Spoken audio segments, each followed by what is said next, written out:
Hi friends! Day 5 na tayo ng ating 7 days easy low carb meal.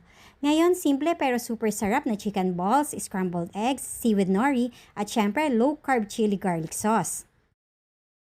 Ito ang ingredients na gagamitin.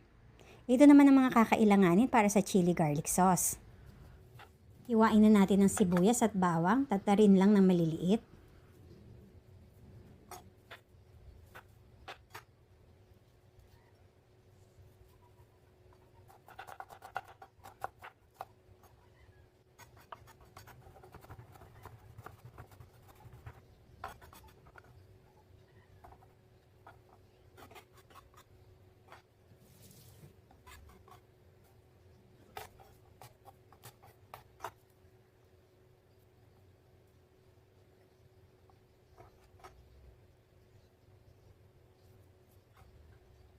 Ihalo na natin ang bawang at sibuyas sa chicken giniling. Timplahan na rin natin to ng paminta, paprika, asin. Magbati rin tayo ng 2 itlog at haluin lang natin itong mabuti at gagawa na tayo at magbibilog tayo ng chicken balls.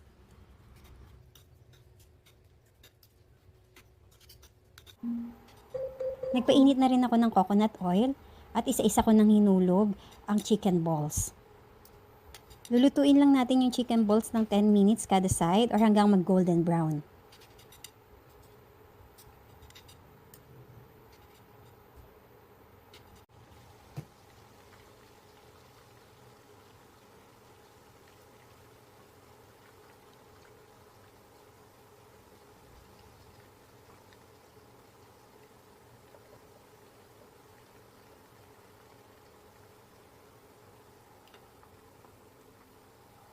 Yan, luto na. Hanguin na natin ang chicken balls. Sa 1 kilong giniling, 40 pieces yung nagawa ko na chicken balls.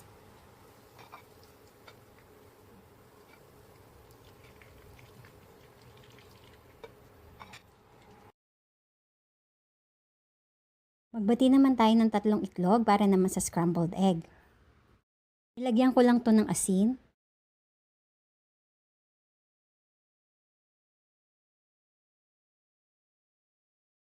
Pinainitan ko na rin yung pan at nilagyan ko na ng coconut oil. Ayan, nilagay ko na yung scrambled egg. Tapos lalagyan ko lang to ng cheddar cheese. Yung cheddar cheese, ito yung low carb approved natin na cheese. Share ko rin sa inyo friends na ito yung Karote non-stick pan na gamit ko na for 3 years. Super sulit nito kasi safe and healthy, antibacterial, PFOA free, at hindi siya madaling magasgas. Gamit na gamit ko to sa mga low carb na luto ko. Madali pa siyang linisin. Kaya ilalagay ko na rin siya sa yellow basket, baka gusto niyo rin siyang subukan.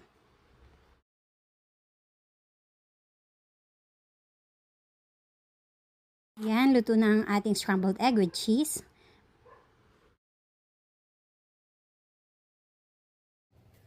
Gagawa tayo ng low carb chili garlic sauce na perfect sa kahit anong ulam. Lagyan natin ng mayonnaise as base, tapos dagdagan natin ng minced garlic, cayenne pepper, salt at pepper, coconut oil at coconut vinegar.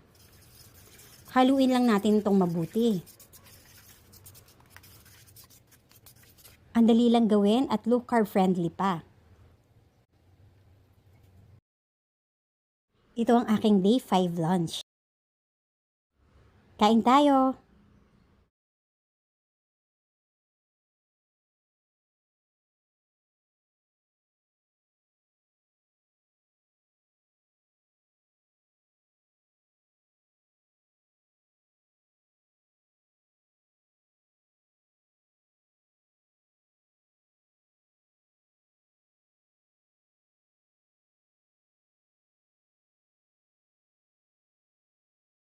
Please like and follow for more. Bye!